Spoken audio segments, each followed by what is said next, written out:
नमस्कार, सुप्रभात। स्वागत आज की प्यारी सी सुबह में आप सभी का। आज का दिन बहुत ही सुंदर और सुखमय बीते, यही दिल की दुआएं हैं। मित्रों, कहते हैं कि सूर्य पूरे दिन रोशनी देता है, जबकि मोमबत्ती चंद घंटे, माचिस की तीली चंद लम्हे। लेकिन दुआएं हमारे पूरे जीवन को रोशन कर देती हैं। इसीलिए हमें दिल से सबको दुआएं देनी भी चाहिए और दुआएं लेनी भी चाहिए, क्योंकि जीवन में जब कभी भी विघ्न और बाधाएं होती हैं तो कहते हैं कि दुआएं ही काम करती हैं। और यदि दुआओं की पूंजी हमने जमा की हुई है तो जीवन में कभी विघ्न और तकलीफें आती ही नहीं। इसीलिए हम अपनी स्थूल कमाई तो करें ही करें, लेकिन साथ ही साथ जीवन में कुछ ऐसे कर्म भी करते चलें जो औरों की दुआएं हमें प्राप्त हों, और ये पूंजी भी हम अपने जीवन में जमा करते चलें। तो आप सभी की दुआओं के पात्र बने। इन्हीं दुआओं के साथ आइए चलते हैं आज के सुवाक्य की ओर।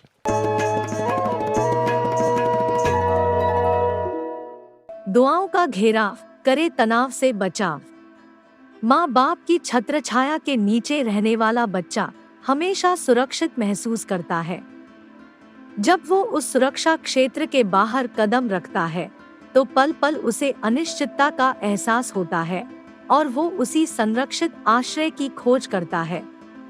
मनुष्य की जीवन में सबसे बड़ी छत्र छाया उसके श्रेष्ठ कर्म ही है।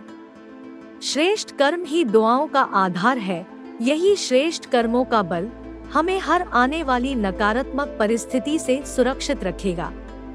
लेकिन जब हम नेकी का रास्ता छोड़ गलत कर्म करते हैं तो उसके परिणाम स्वरूप हम परमात्म छत्र छाया से निकल अनिश्चितता के दायरे में खुद को महसूस करते हैं।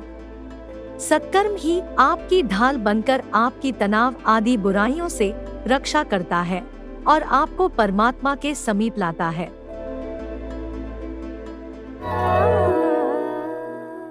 मित्रों, कहते हैं जो दूसरों की खुशी के लिए दुआ मांगते हैं उन्हें अपनी खुशी के लिए दुआ मांगने की ज़रूरत नहीं पड़ती है। खास करके हम उन लोगों के लिए तो ज़रूर दुआएं करें जो शारीरिक तकलीफ़ों से, व्याधियों से घिरे हुए हैं। शायद हमारी दुआएं उनके लिए दवा बन जाए, और जब वो ठीक होंगे, तंदुरुस्त होंगे, तो उनकी जो दुआएं हमें प्राप्त होंगी, सचमुच उससे बड़ी पूंजी तो और कुछ हो ही नहीं सकती। ये पूंजी, ये दुआओं की पूंजी हमें भी शारीरिक तकलीफ़ों से मुक्त रखेंगी और हमेशा प्रसन्न रखेंगी। तो हम ये दुआ ज़रूर प्रतिदिन हर एक आत्मा के लिए किया करें कि वो संपूर्ण रूप से स्वस्थ रहें। आइए इन्हीं दुआओं के साथ चलते हैं आपकी सेहत आपके हाथ की ओर। ओम शांति। फास्टिंग सुन के सबको बहुत डर लगता है कि भाई हम कैसे उपवास करें, भूखे कैसे रहें, और फास्टिंग के नाम पे बहुत सारी ऐसी चीज़ें खा लेते हैं जैसे वेफर्स है, साबूदाना है, और ख़ास करके चाय पे चाय पी लेते हैं और फिर एसिडिटी होने लगती है। फिर कहते हैं कि फास्टिंग करना हमारे बस की बात नहीं है। लेकिन मैं आपको बताना चाहूँगी, अगर आप बहुत हेल्दी रहना चाहते हैं, बीमारियों से मुक्त रहना चाहते हैं, तो फास्टिंग ही एक ऐसा तरीका है जो आपको हेल्दी रखने में मदद करेगा और साथ साथ आपके वेट को भी कंट्रोल में रखेगा। तो हम जब फास्टिंग करना शुरू करते हैं तो एक्स्ट्रा बॉडी में जो बहुत फैट जमा हुआ है, फैट डिपॉजिट हुआ है, वो फैट मेल्ट होकर के यूज़ होने लगता है और हमारा वेट लॉस भी होता है, और इसके साथ साथ हमारे नए सेल्स बनते हैं और एक तरह से हमारी बॉडी की हीलिंग एंड रिपेयरिंग होती है। तो जब हीलिंग एंड रिपेयरिंग बॉडी का स्टार्ट होता है तब मेटाबॉलिज्म भी फास्ट होने लगता है, और एक तरह से अगर आम भाषा में कहें तो शरीर के अंदर से सफाई होने लगती है। और ये सफाई जब हम रेगुलरली करने लगते हैं फास्टिंग के ज़रिए, तब बीमारियों से भी धीरे धीरे हमें आज़ादी मिलती है।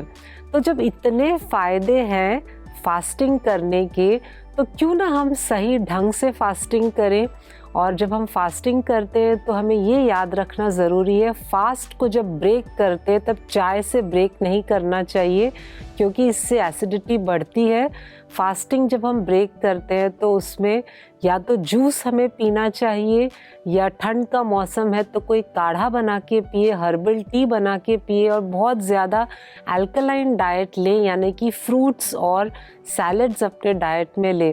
तो इस तरह से अगर हम फास्टिंग करेंगे तो हेल्दी भी रहेंगे, वेट भी हमारा कंट्रोल में रहेगा, बीमारियों से भी हमें आज़ादी मिलेगी। तो इतने सारे जब फ़ायदे हैं फास्टिंग के, तो ज़रूर फास्टिंग को भी अपने लाइफस्टाइल में इंक्लूड कीजिएगा। Thank you. ओम शांति।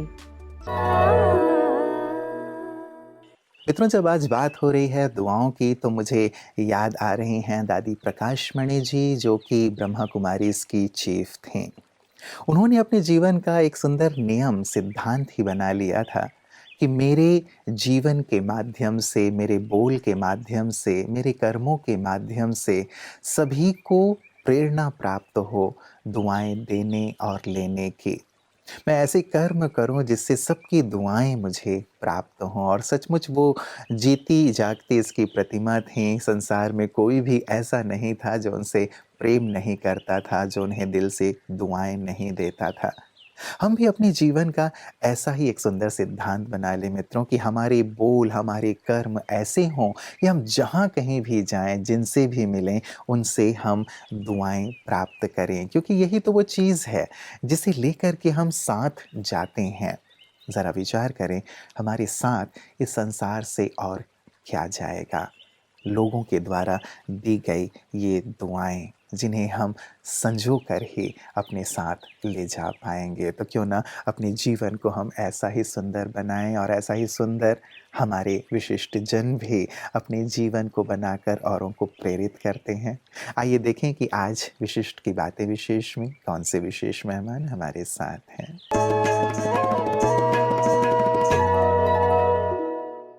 यहाँ जो ईश्वरीय ज्ञान दिया जा रहा है, मूल्यों की बात कही जा रही है, या राजयोग सिखाया जा रहा है, क्या आपको लगता है कि ये आध्यात्मिक ज्ञान और राजयोग ऐसी स्थिति से उबारने में व्यक्ति को मदद कर सकता है? बिल्कुल। मैंने तो जो 3-4 दिन मैं यहाँ रहा हूँ, मॉर्निंग में हम जिस प्रकार अपना परिचय प्राप्त करते थे जी, कि जनरली हम लोग बॉडी कॉन्शियस होते हैं, समझते हैं मैं ये शरीर हूँ। तो इस बॉडी कॉन्शियसनेस से कैसे बाहर आना है, इस प्रकार की एक जानकारी जी। और उसके अलावा आत्मा के गुणों के बारे में जानकारी, उसके अलावा एक कनेक्टिविटी की जानकारी, so that we feel connected with the entire cosmos. जी, हम लोग व्यष्टि से समष्टि की तरफ कैसे बढ़ें। तो इस प्रकार की जानकारी जो प्राप्त हुई है, और जिस प्रकार का एम्बियंस और दिव्य वातावरण मैंने अनुभव किया है, मुझे तो अपने अंदर बेहद शांति महसूस हुई। अब मुझे लगा कि वास्तव में मुझे बार बार ऐसी जगह आना चाहिए, और लोगों को भी आना चाहिए, आकर सीखें, ज्ञान प्राप्त करें, और ज्ञान के अंदर उतर कर जो आपको फ़ायदा होगा उस फ़ायदे को ग्रहण करें। तो मैं समझता हूँ मानवता का कल्याण होगा। मित्रों, किसी को गलत करते हुए देखकर उस पर गुस्सा करना ये एक साधारण सी बात है, लेकिन किसी को गलत करते हुए देखकर उसके लिए दिल से दुआएं करना कि ये अच्छाई के मार्ग पर चल पड़े और अपनी बुराइयों से मुक्त हो जाए, ये विशेष बात है और ये महानता है जिस पर हम सबको अपने जीवन में ध्यान देना चाहिए। क्योंकि जब बुरे व्यक्ति की हम बुराई करते हैं और बुरे व्यक्ति को बुरा ही कहते रहते हैं, तो वो कभी भी सुधर नहीं पाता, कभी भी अच्छाई की ओर नहीं चल पाता। ये आपका भी अनुभव होगा।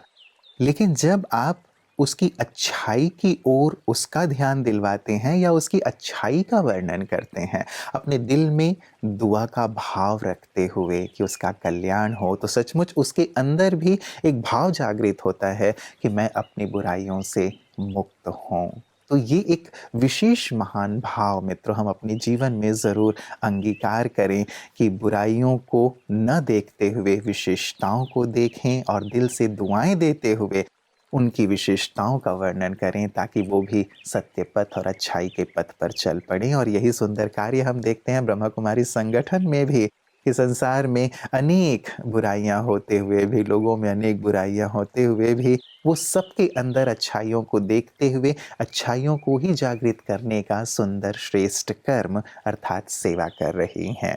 आइए देखें उनके इन सुंदर सेवा कार्यों को। ब्रह्मा कुमारीज आध्यात्मिकता के अलावा कई सामाजिक एवं व्यवहारिक विषयों पर भी कार्यक्रम आयोजित करती रहती है, जैसे नशा मुक्त अभियान, तनाव मुक्ति, परिवार में मधुरता जैसे अन्य विभिन्न विषयों पर सेशंस आयोजन होते हैं। और ऐसा ही उत्तर प्रदेश के गाजियाबाद में स्थित वसुंधरा में ब्रह्मा कुमारीज की ओर से सेंट टेरेसा स्कूल में प्रॉब्लम्स आर अपॉर्चुनिटीज और टाइम्स ऑफ इंडिया में चूजिंग कामनेस ओवर के ओस विषय पर सेशंस लिए गए। सेंट टेरेसा स्कूल में बी के संजीव भाई ने उपयुक्त विषय को स्पष्ट कर बताया, जिसमें director Vijay Gulati ji, R Khanna ji, school principal Renu Srivastava ji, B K Lakshmi बहन एवं बी के अजय भाई मुख्य रूप से उपस्थित रहे। इसी तरह टाइम्स ऑफ इंडिया में 50 एग्जीक्यूटिव्स व अन्य मैनेजमेंट स्टाफ ने भी सेशन अटेंड किए और इस कार्यक्रम के लिए ब्रह्मा कुमारीज को धन्यवाद अर्पित किया। मित्रों, जीवन का एक सुंदर सत्य है कि आप यदि दूसरों को अपनी दुआओं में शामिल करते हैं तो खुशियां सबसे पहले आपके दरवाजे पर दस्तक देती हैं, क्योंकि आप औरों के लिए अपने शुद्ध मन से दुआएं कर रहे हैं। और ये प्रकृति का नियम है जिस पर हम कई बार चर्चा कर चुके हैं कि जो आप देते हैं वही आपको प्राप्त होता है। जो आप दे रहे हैं 1000 गुना होकर के वापस आपके पास आता है। और विचार करें, यदि आप सबको दुआएं दे रहे हैं तो सबकी तरफ से भी आपको 1000 गुना होकर के वो दुआएं प्राप्त होंगी और जीवन कितना सुखमय, कितना आनंदमय और कितना निर्विघ्न हो जाएगा, आप कल्पना कर सकते हैं। और वैसे भी हमारी तो संस्कृति है मित्रों, सर्वे भवन्तु सुखिनः सर्वे सन्तु निरामयाः।